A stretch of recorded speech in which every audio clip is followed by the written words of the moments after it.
গঠনতন্ত্র অনুযায়ী বাংলাদেশ জাতীয়তাবাদী দলের হাল ধরেছেন তারেক রহমান। মা বেগম খালেদা জিয়ার অনুপস্থিতিতে তারেক রহমান যেন সফলভাবে দলকে এগিয়ে নিতে পারেন সেজন্য দেশবাসীর কাছে দোয়া চেয়েছেন বিএনপির মহাসচিব। তারেক রহমানের সভাপতিত্বে জাতীয় স্থায়ী কমিটির জরুরি সভা অনুষ্ঠিত হয়েছে। এই সভায়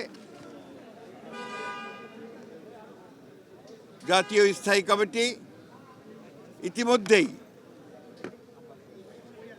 আমাদের দলের গঠনতন্ত্র অনুযায়ী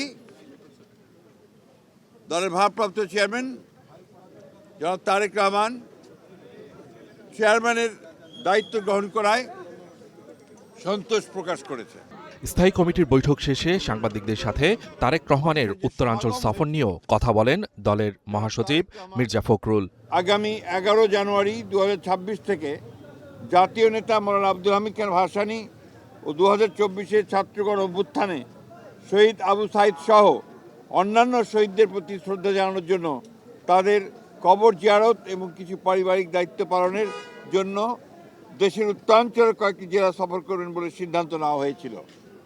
এ ব্যাপারে নির্বাচন কমিশনের অনুরোধে বাংলাদেশ জাতীয়তাবাদী দলের চেয়ারম্যানের এই সফর স্থগিত ঘোষণা করা হয়েছে। এদিকে আসন্ন নির্বাচন নিয়ে গভীর ষড়যন্ত্রের অভিযোগ তুলেছেন বিএনপির মহাসচিব। তার দাবি, একটি বিশেষ মহল নির্বাচনকে ভণ্ডুল করতে ছক কষছে। এরই ধারাবাহিকতায় মুসাব্বির এবং হাদিকে নির্মমভাবে হত্যা করা হয়েছে।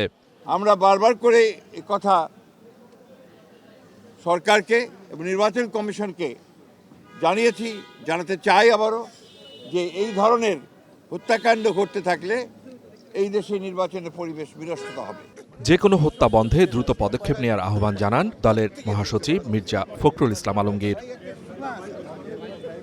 Suman Mahmud, Star News, Dhaka.